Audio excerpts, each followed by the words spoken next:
Okay, what's going on, everybody? My name is Mangg. Welcome back to Hanging with Mangg. We've almost made it. Almost. I'm gonna make this episode kind of quick How hard could it be? because bullets stumble. I don't know what these words mean. I'm gonna make this kind of quick because I've got a party coming up in like an hour. Let's go. And I've got some queso sitting in the smoker right now, and I kind of don't want to leave it too long. It can get over smoked, or the temperature can get kind of ridiculous. So yeah, I don't want to spend too long here, but I needed to fit this in today. We're playing a little Back for Blood. This is the... We're just doing this solo campaign, so it's all bots. But yeah, I mean, it's a pretty cool game. I have been playing with some friends a little bit. We started on veteran difficulty, and we've just kind of been getting our asses handed to us. Because they're all, you know, old.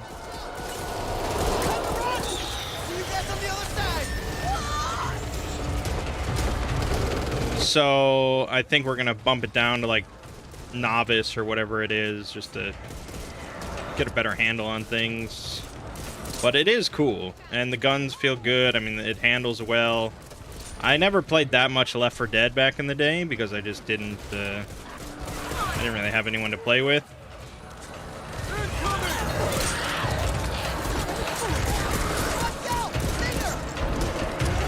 But yeah, that's what that's all about. So anyways, this week on this channel, we had Resident Evil Village, and we had Metroid Dread. And that is definitely what's going to be continuing into next week on both counts. I've always wanted to bathe in garbage and Just insanity. Reloading.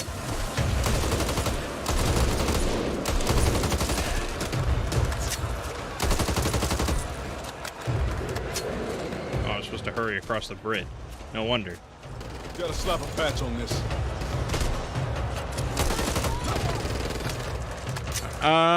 Yeah, pretty much both Resident Evil and Metroid Dread are in, there's no more recording issues, so it's just cruising along now. I don't know how long either game is, but I'm fairly confident we can finish Resident Evil before the end of October. I'm hoping.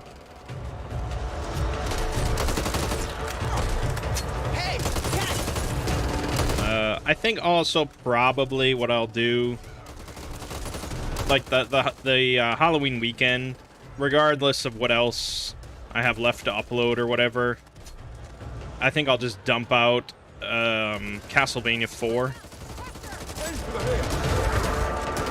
That's a very like Halloween sort of thematic game. I think it'll be a good fit.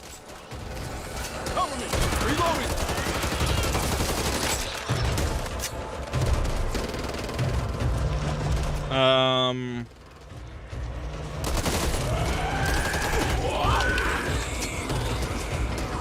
You may have known. Well, we did Two Brothers Play. We did Two Brothers Play last night. Some more It Takes Two. A lot of fun. It was actually a surprise to me that we were doing it. He just showed up at my house and was like, yeah, of course we're doing Two Brothers Play. It's like, of course we're doing it? You didn't even say anything last week. I don't know his schedule, so okay. But yeah, a lot of fun. A lot of fun. It Takes Two is great. I think we were both surprised with how long that game is. I think we were kind of thinking we would finish it in 2 sessions, but it's looking more like 4 at this rate. Which is fine, but I think next week we're going to do some more It Takes Two. And then the following week, Halloween weekend, we think we might stream on a Friday and do some sort of co-op spooky game.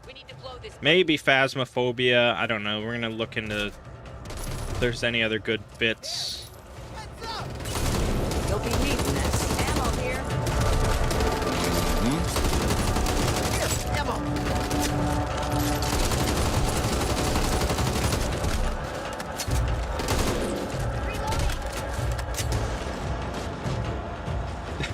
I just realized that my game is in ultra wide, and I flipped OBS back over to 16:9.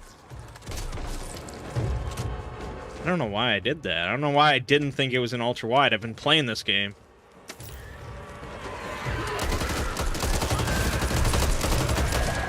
Speaking of spooky games, though, you probably, well, you may have noticed there wasn't a variety stream this week. What the fuck? That's bullshit. Here you go.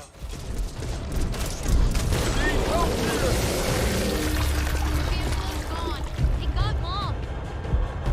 Oh my god. What are we gonna do with you? Get out of there. Too little, free little. Need to reload.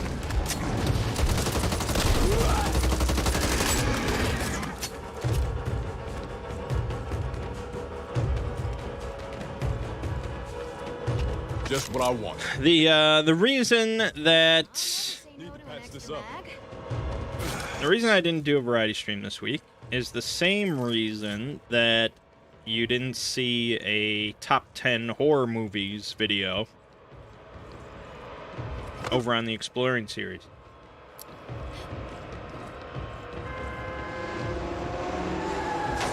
And all I have to say to explain why is that the SCP-6500 Part 5 video Quit moving around. Can always I don't count have on to you. do this, you know. is 1 hour and 41 minutes long. Starting to think you weren't gonna make it. Just a little more time. I see a minigun. We need to sink that ship and close the front. You up for the job? Let's do it. Need 2 of you to plant explosives on the boat. The rest of us will lay down covering fire from here. Oh, I have a defibrillator. I could have gotten somebody up.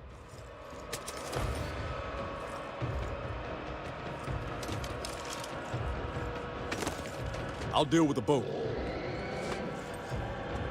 Yeah, I'll deal with the boat. Worm faces. I gotta get through all that shit. Alright, Action Jackson time.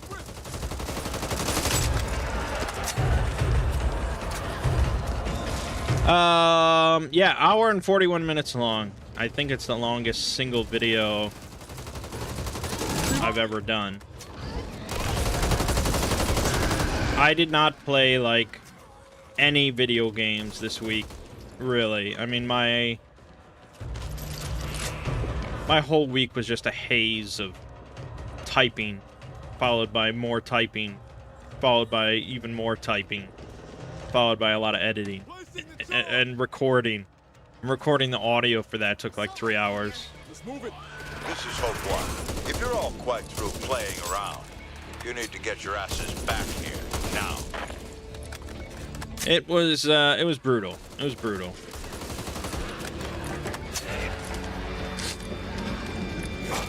And the thing is, I don't even know if people are gonna like it really, because it's an hour and 41 minutes long, and it's It's like 3 different stories in one video. But I guess I liked it, I suppose.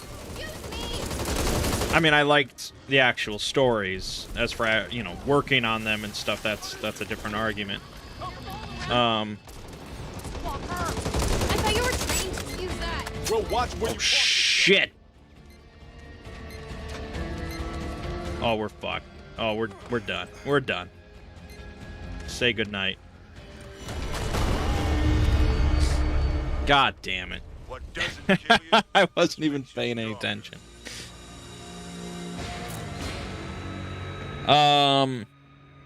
Yeah, basically 2 videos. Basically, like, 3 videos, really. Because it's 3 different paths in one video. I summarized a little bit more than I was for the first 4 paths, and a couple of them were a bit shorter, but one of those paths definitely could have been its own hour-long video. No doubt about it.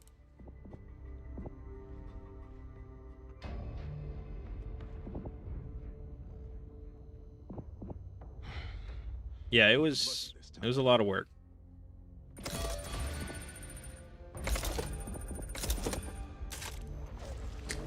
And it's not even done yet. There's a part 6 coming next week. Part 6 will not be as long. I'm expecting around an hour, but we'll see. Well, anyone You never got any know. better ideas? Thought. So what say we get our sweet little patooties across that river? Rover 2, team en route to blow George Washington Bridge. We cannot delay. Do you copy? Let's do this.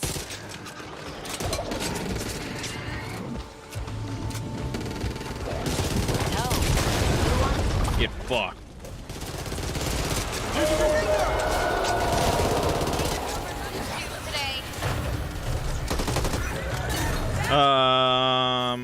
But yeah, that explains why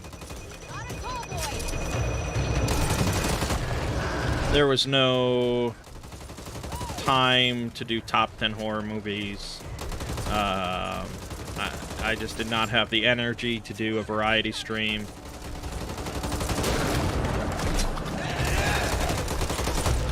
So we'll see. Hopefully this coming week I have a bit more energy.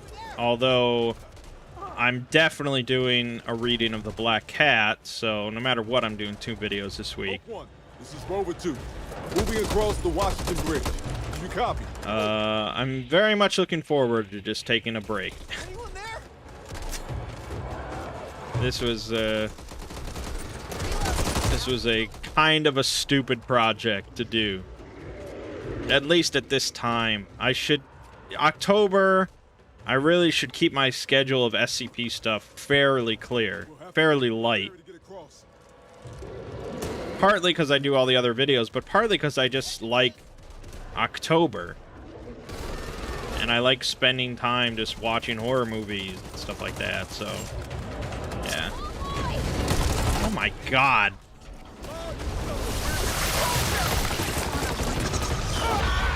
Shit me.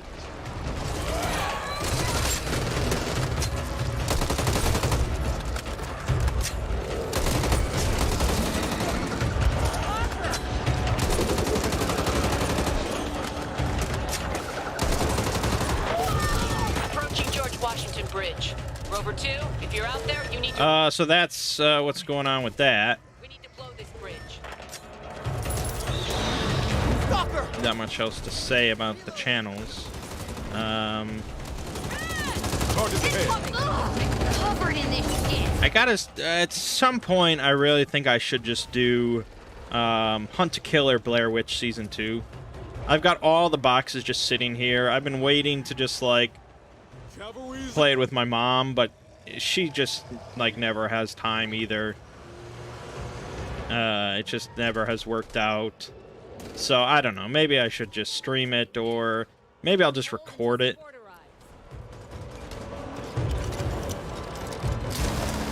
need that. Unless people want me to take up like 6 weeks of variety streams with Blair Witch. Maybe you do. I don't know. AA-12 with a AA-12 with a scope.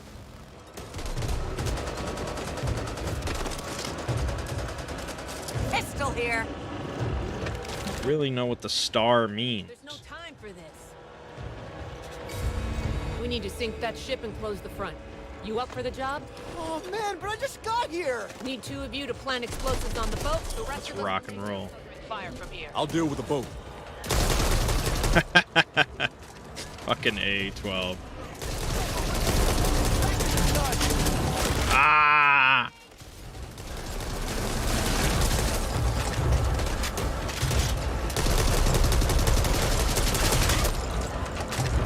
God, you really want like reload speed upgrades with this?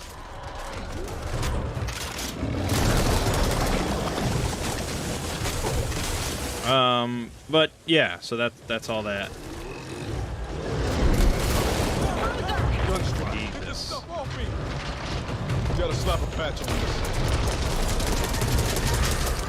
God, the A-12.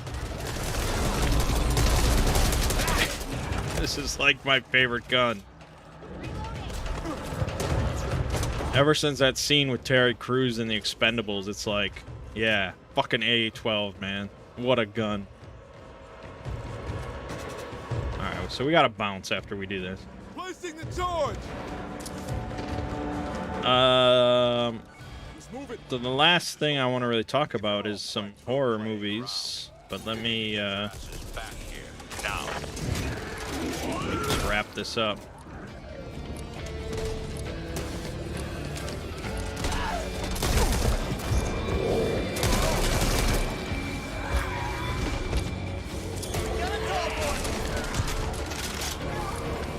Go, go, go, go.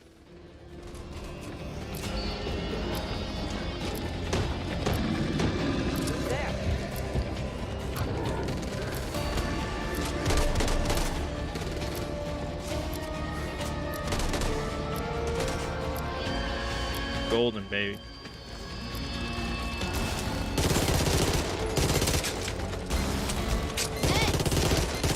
Ammo here. No big deal. No big deal. See ya.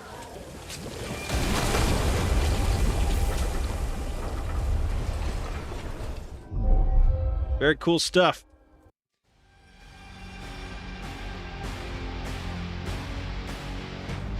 Very cool stuff indeed.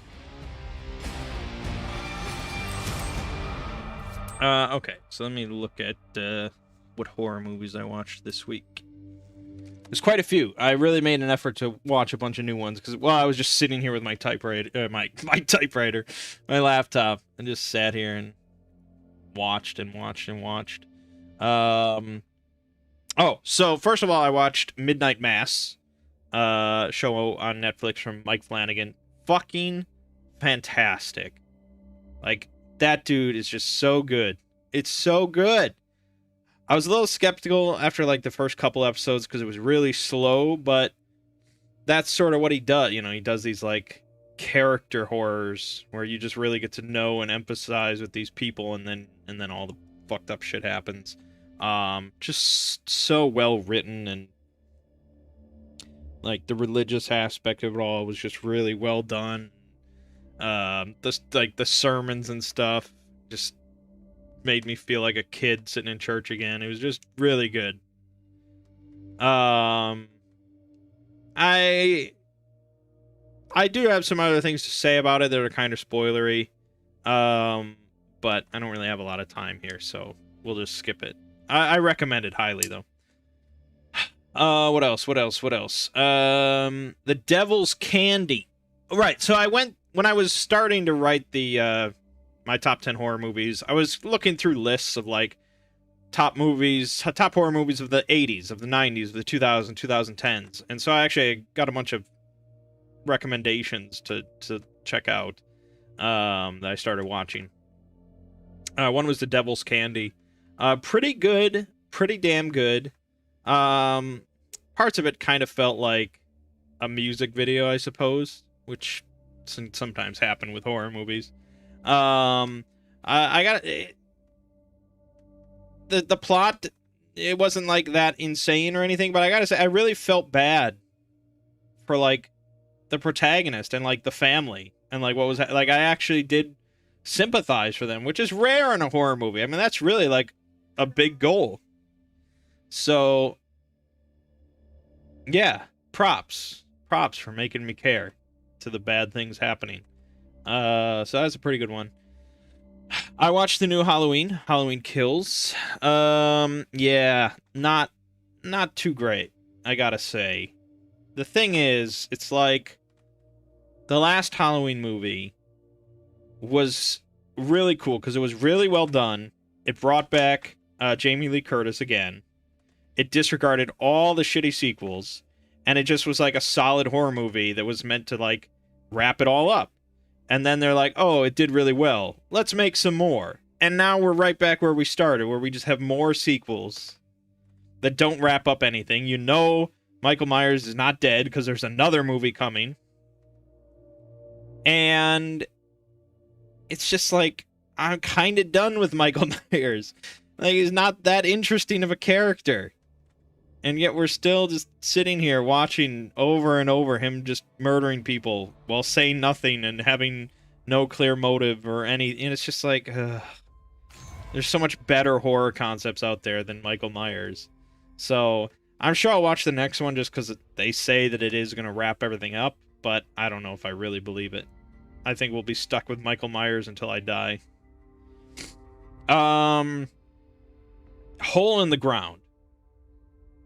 The movie's titled The Hole in the Ground.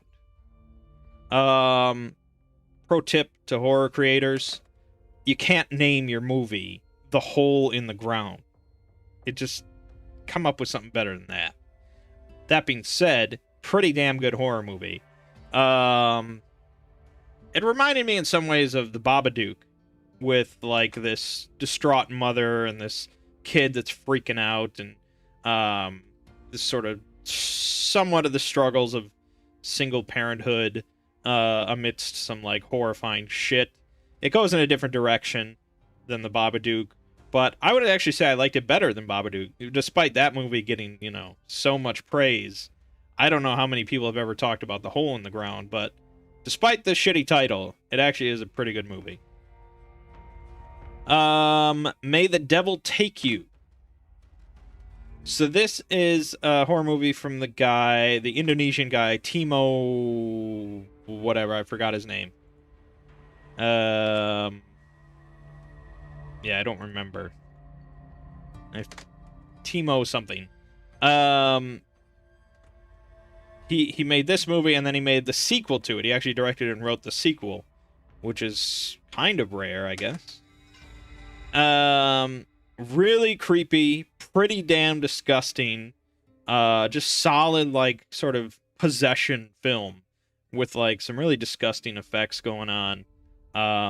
Just creepy, you know, creepy stuff. It's not a slow burn at all. It's not, like, psychological or anything like that. I mean, it's very sort of, like, in-your-face possession going on and just, like, chaos. There's a lot of chaos in that movie, I think, but it was good. I'm gonna watch the sequel, and it should be pretty good. The Nighthouse. This is a pretty recent one, starring Rebecca Hall. Also very good, much more psychological. One of those just like big mystery horrors where you're just like weird shit piled on weird shit, and you're just like, what is happening? What is happening? What is happening? And then at the end, you get all these answers, and it's like, oh, shit. Good, though. Good stuff. And again, like, I got all these, like, from the top 100 horror movies of the 2010, so I knew they were all going to be pretty good. Ready or Not. This one reminded me a lot of You're Next, where it's sort of like this female in a family situation, that she's not familiar with, and suddenly bad shit starts breaking out and happening to her, and she sort of has to survive. It's a survival horror movie focused on a single woman. It's a little bit more comedic than You're Next, which I think to me makes it a bit more memorable because I don't really remember You're Next that well. I should probably watch it again. I thought it was pretty good. I guess the basic plot is that this woman marries into this really wealthy family, and it turns out that there's on the night of the wedding they play a game, and the game that she ends up getting is hide and seek. And basically, this involves the entire family like hunting her throughout this big mansion, and she has to try and survive till dawn. Good plot, good movie. VHS 94. So this was the fourth VHS movie. I have not really been a big fan of any of the VHS movies. I would say, honestly, this might be the best one. Because I think all the sequences were sort of either decent to good. And I really like the 90s aesthetic, sort of that like an actual, like, 90s VHS tape sort of aesthetic.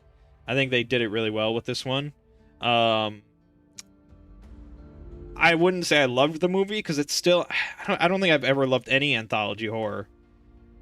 It always just... All the segments always seem kind of half-baked and unfinished. And it's just like, I need more than this. I need more. This isn't enough.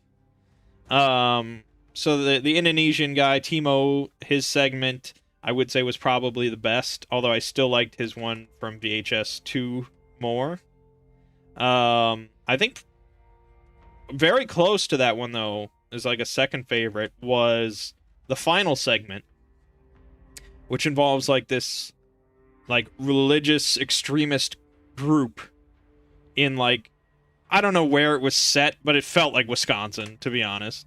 And they had like captured this vampire or something, and his blood is explosive. So they're planning to use his blood as like a homemade bomb to blow up like a government building, and things don't go well for them. And I was like, this is a movie I really want to see. I wanted this to be made into a whole movie. Yeah. So it was decent. And like I said, it was probably the best VHS movie in my opinion. As far as like a whole package goes. Then finally there was We Are Still Here.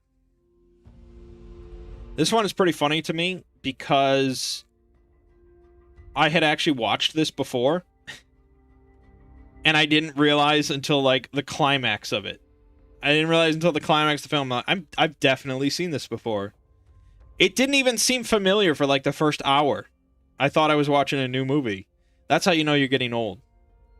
Good. It's a good movie.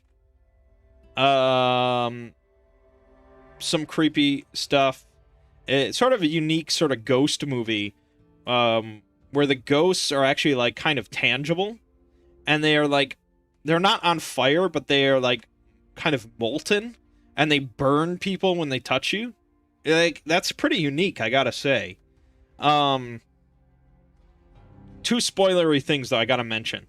So click off real quick if you're interested in watching it. But two spoilery things. Basically, the plot is that there's this spot underneath this house that this family moves into, this couple moves into, and this place is like haunted or something. There's like a evil presence living down there, and the people of this rural town, this small little town, they have to like sacrifice a family to this entity every 30 years, or otherwise it'll devour the whole town. So two things. There's one guy that's like in charge of this whole process, this like older guy, and he and his wife go to visit this new couple that move in to the house that are going to be sacrificed. And he basically tells them like a really creepy story about the history of the house that he kind of made up. And he's like, oh, you know, this funeral parlor, they butchered people and they like sold organs or something. He like tells them like this really creepy, horrific story. But the thing is, he wants them to stay in the house. That's his whole goal, is that they stay in the house so that they get devoured by this entity or whatever, you know, these ghosts. Because if they don't, If they leave the house, then this entity is going to wake up and devour the whole town. In that situation, why on earth would you try to scare these people in any way? You should try and make it seem like this town is the most awesome, perfect place to live in all existence. Do not tell them a creepy story about the house. It was so inexplicable. The other inexplicable thing, with the same old guy, I think he was just off his fucking rocker, to be honest. He goes to the town, like, bar. It's like the only business in town is this, like, small bar. So he goes there late at night to talk with the bartender there, who was, or the owner, I guess, because the couple had gone there to eat dinner and he wanted to know what they talked about. So he goes there at night, but like this young waitress answers the door because they had already closed for the night. So they're like, oh, she's like, oh, go see who's at the door. Tell them we're closed. So it's the guy at the door. He shoots the waitress in the face, killing her. And the owner of the bar, she's like, oh, I'm sorry, I didn't know it was you. I wouldn't have sent the new girl. And it's like, wait, he didn't... What? Why? There's probably like 40 people in this town. It's like, it's guaranteed that she knows who this guy is. And he's like, oh, that's Mr. Danvers or what, you know. It's like, she knows who this guy is. He knows who she is, almost certainly. He probably knows her parents and all the... I think it's a small little rural place. And he just shoots her in the face. It's not... He could have just been like, oh, hi, Marie. You know, there's... I just need to speak with the owner real quick. It's like, why would you... It's so inexplicable. It's... Yeah. Just dumb writing. Still a good movie, but yeah, I had to mention that. Alright, this went on longer than I wanted it to, so I gotta wrap it up. But yeah, definitely watch some good horror movies this week. Now, towards the end of October, I start just watching old favorites some more. But yeah, so Resident Evil 8, Metroid Dread, coming this week. Plenty more of it. Hopefully a variety stream, but no promises. Hopefully, almost certainly we'll do Two Brothers Play next weekend, so you can look forward to that. Hour and 41 minute SCP-6500 Part 5 tomorrow, along with Black Cat by Edgar Allan Poe later this week. Should be all good. Hope you're having a good October. My name is Mangg. This has been Hanging with Mangg. See you fine folks next week.